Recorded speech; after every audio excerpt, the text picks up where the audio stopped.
عیسائی پادریوں کے یہ کہنے کی بات کہ شرعی قوانین کا فوراً کلعہ کر دو ورنہ یہ عیسائیت کی بقا کے لیے بہت بڑا خطرہ بن جائیں گے۔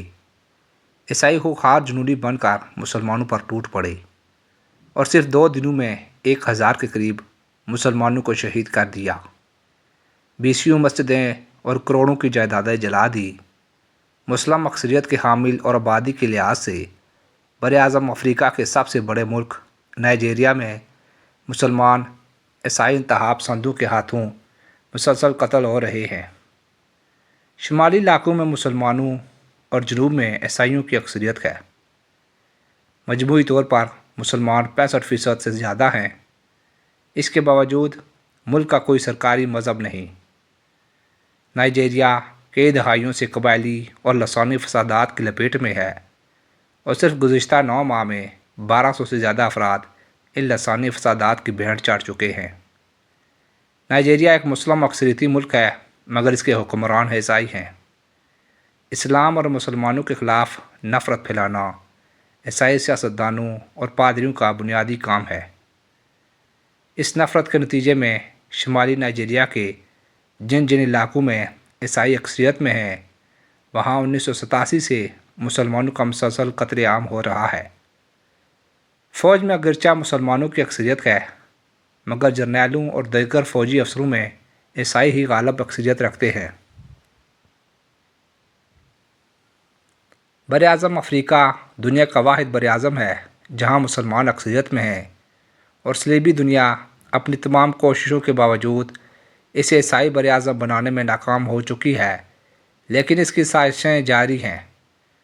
چونکہ نائجیریا قدرتی وسائل اور افرادی قوت سے بھی مالا مال ہے، اس کی اسی اہمیت کے باعث مغربی قوتوں نے اسے مستحکم نہیں ہونے دیا۔ مسلسل بغاوتیں اور لسانی جھگڑے اس ملک کا مقدر بنا دیے گئے ہیں۔ مغربی حکومتوں اور مغرب کی ملٹی نیشنل کمپنیوں نے یہاں کرپشن کے نفوذ اور تشدد پھیلانے میں اہم کردار ادا کیا ہے۔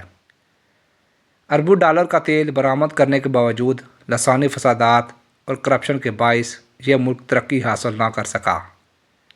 حکمران جرنیلوں کا ٹولہ اور ان کے ساتھی یہاں کے امیر ترین لوگ ہیں، جبکہ نصف سے زیادہ آبادی کا خطہ غربت سے بھی نچلی سطح پر زندگی گزار رہا ہے۔ یہ بھی اطلاعات ہیں کہ کرپٹ جرنیل جو ملٹی نیشنل کمپنیوں کے بھی حصہ دار ہیں انتہا پسند عیسائیوں کو اسلحہ اور سرمایہ فراہم کرتے ہیں، جس کا مقصد مسلمانوں کو ہر حالت میں پسماندہ رکھنا ہے۔ مسلم کش پالیسی کے باعث مغربی طاقتوں نے نائجیریا کے حکمرانوں کو سب اچھا کا سرٹیفکیٹ دیا ہوا ہے۔ یہاں کی عیسائی اقلیت اسلام کی اس قدر دشمن ہے کہ اسے کسی اسلامی تنظیم میں نائجیریا کا بطور مبصر شامل ہونا بھی پسند نہیں اور وہ اسے بھی اسلامائزیشن کے لیے خفیہ سازش سمجھتی ہے۔ یہاں کی مسلم اکثریت نے جب بھی اسلامی قوانین کے نفاذ کے لیے آواز بلند کی اسے بھاری جانی و مالی نقصان اٹھانا پڑا ہے۔ اپریل 1991 میں شمالی ریاست قسطنطنیہ میں اسلامی نظام کے حق میں ہونے والے مظاہروں میں 500 سے زیادہ افراد کو قتل کیا گیا۔ 7 جنوری 1992 کو ایک ایسے ہی مظاہرے میں 4 افراد کو ہلاک، 29 کو زخمی اور 223 کو گرفتار کر لیا گیا۔ ایک دوسری شمالی ریاست کادونا سے 80 کلومیٹر دور زاویہ میں اسلامی سینٹر پر عیسائیوں نے حملہ کر کے لاتعداد افراد شہید کر دیے۔ کئی دیگر شہر اور قصبے بھی فسادات کی لپیٹ میں آ گئے۔ مسلم کش فسادات کا یہ سلسلہ وقفوں سے جاری رہا۔ یہ گزشتہ سال 19 ستمبر کی بات ہے کہ ریاست زمفارا کے دارالحکومت گساؤ میں ایک بہت بڑے اجتماع سے خطاب کرتے ہوئے ریاست کے 39 سالہ گورنر احمد ثانی نے کہا، اللہ کا حکم ہے کہ پورے کے پورے اسلام میں داخل ہو جاؤ، یہ نہیں کہ بعض باتوں کو مانو اور بعض کو چھوڑ دو۔ یہ کہہ کر انہوں نے مجمع سے پوچھا کہ کیا آپ لوگ اسلامی شریعت کے نفاذ میں میرا ساتھ دیں گے؟ مجمع نے یک زبان ہو کر اعلان کیا کہ ہم ساتھ دیں گے۔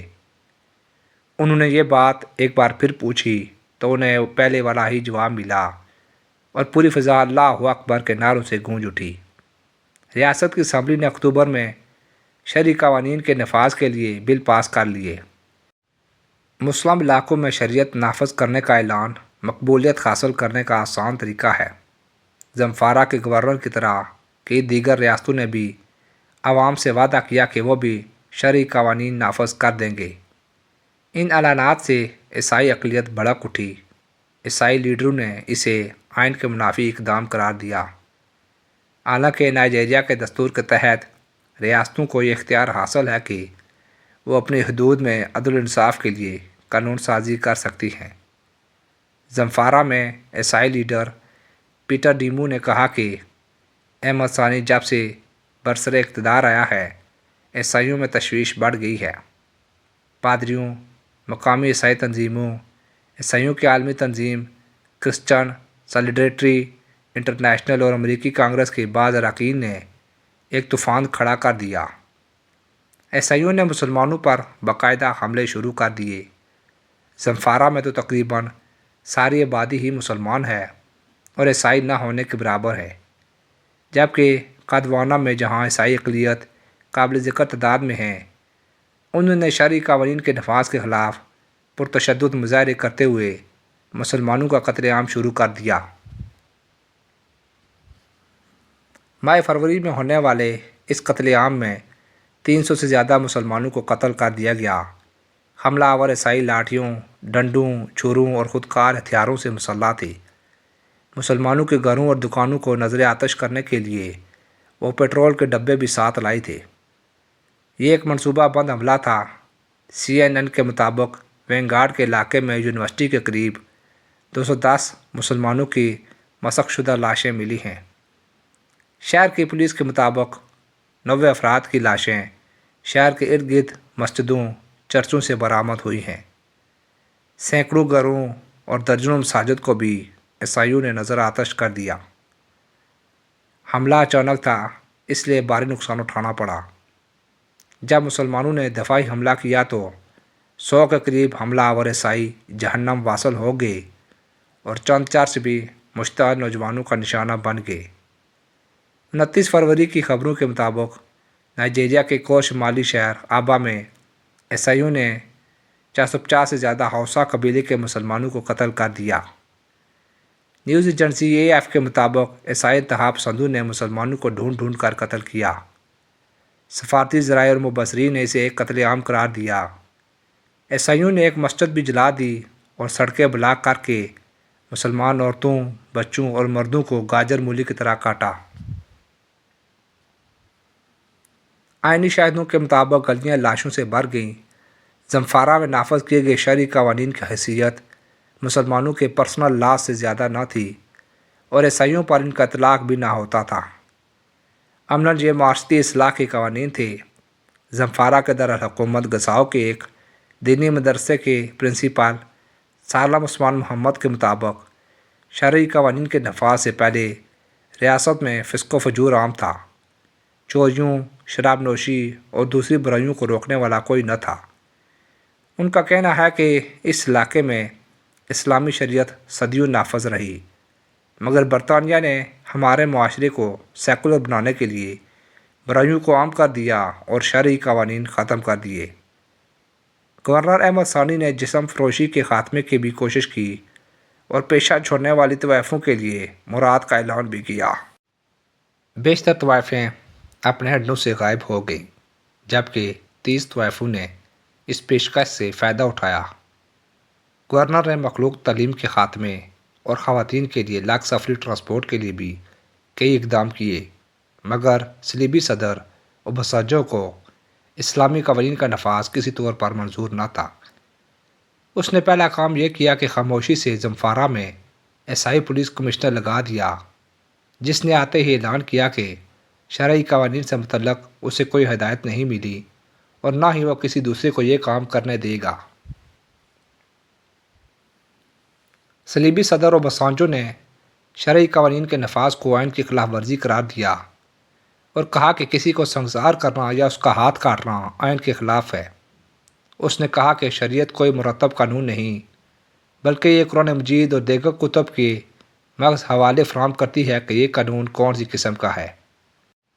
صدر اوباسانجو بذات خود امریکہ گیا اور صدر کلنٹن سے ہدایات لی کہ شرعی قوانین نافذ کرنے والی ریاستوں سے کیسے نمٹنا ہے۔ مغربی میڈیا نے بھی اوباسانجو کا مکمل ساتھ دیا۔ نائجیریا کے مذہبی عیسائی رہنماؤں کو دیکھ کر ایسا محسوس ہوتا تھا جیسے وہ ذہنی مریض ہوں۔ انہوں نے اشتعال انگیز تقریروں سے صلیبی اقلیت کو خونخوار بنا دیا۔ ایک چرچ نے اعلان کیا کہ شرعی قوانین کے نفاذ کو نہ روکا گیا تو نائجیریا ایک مسلم بنیاد پرست ریاست بن جائے گا۔ Pentecostal church, Roman Catholic bishop سب چیخنے لگے کہ شرعی قوانین کا فوراً کلا کما کر دو، ورنہ یہ عیسائیت کے بقا کے لیے بہت بڑا خطرہ بن جائیں گی۔ یہ بیانات پڑھنے اور تقریریں سننے کے بعد عیسائی خونخوار جنونی بن کر مسلمانوں پر ٹوٹ پڑے اور صرف 2 دنوں میں 1000 کے قریب مسلمان شہید کر دیے، 20 مسجدیں اور کروڑوں کی جائیدادیں جلا دی۔ شرعی قوانین نافذ کرنے والی ریاستوں پر اس قدر دباؤ ڈالا گیا کہ وہ ان قوانین کو واپس لینے پر مجبور ہو گئی۔ الجزائر اور ترکی کے بعد صلیبی جمہوریت کا یہ ایک اور خوفناک چہرہ ہے۔ یہ جمہوری دہشت گردی کی بدترین شکل ہے۔ اہل مغرب کو سوچنا چاہیے کہ وہ کب تک ان گھٹیا ہتھکنڈوں، دہشت گردی اور سازشوں سے اللہ کی مخلوق کو اسلام سے دور رکھ سکیں گے۔